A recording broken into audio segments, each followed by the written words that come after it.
जो किसी को दान देने की बात कह के पलट जाता है उसे नरक की प्राप्ति होती है। जो दूसरों की चुगली करता है, जो अभिमान में भर करके दैन्य पुरुषों को सताता है, ऐसे लोग होते हैं। जो झूठ बोलता है बात बात पे, उनको नरक की प्राप्ति होती है। जो अपनी बात कह के सीधे पलट जाता है, जो दूसरों का धन हड़प लेता है, जो दूसरों को निष्कलंक होने पर भी कलंक लगाता है, ऐसे लोगों को नरक की प्राप्ति होती है। जो पराये सुख और संपत्ति को देखकर जलते हैं, जो प्राणियों के प्राण लेने में बड़े सुख का अनुभव करते, तलछा तलछा कर मारते हैं, बहुत निर्दयी लोग हैं, बहुत निर्दयी लोग।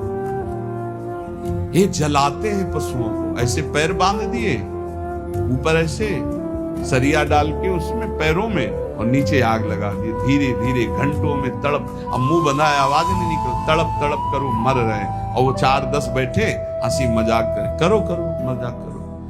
यमदूत ऐसे ही बांधेंगे, बिल्कुल ऐसे ही। और वहां यहां एक दिन तुम ऐसा पाप करोगे, वहां सैकड़ों वर्ष उसका भोगना पड़ेगा।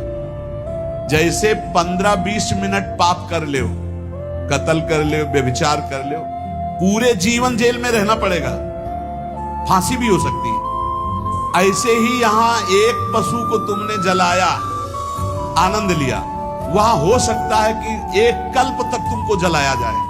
जैसे यहां एक 15 मिनट का अपराध, आजीवन कारावास। होश में ये नहीं मानना कि ये नरक स्वर्ग सब व्यर्थ है।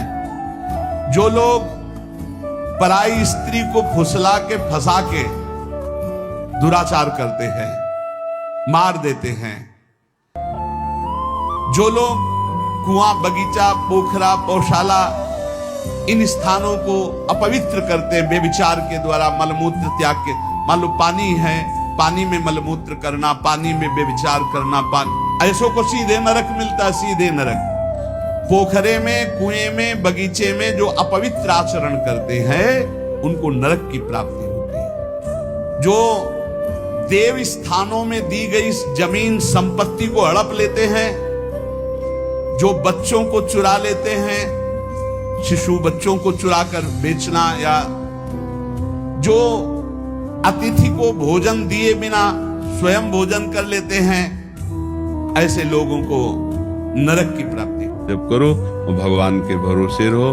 तुम्हारे तो 1-2 बच्चे हैं, हम सब भगवान के बच्चे हैं। पर भगवान की 3 प्रकार की लीला है, एक है सृजन, और एक है पालन, और एक है संहार। और तीनों लीलाएं होंगी, पक्का होंगी। जैसे सृजन जरूरी है, पालन जरूरी है, ऐसे विनाश भी जरूरी है।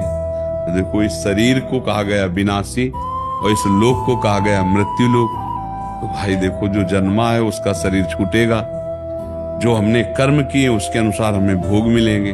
अब हम भगवान से भजन के बल से, उनके प्रार्थना के बल से हमको क्षमा याचना करवा सकते हैं। तो अपने पुत्र के लिए, अपने कल्याण के लिए, अपने परिवार के कल्याण के लिए, समाज के मंगल के लिए भगवान का नाम जप करे, भगवान से प्रार्थना करे, दूसरों को सुख पहुंचावे, धर्म पूर्वक आचरण करे, तो निश्चित मंगल होता है। हाँ, बहुत अच्छा है। देखो।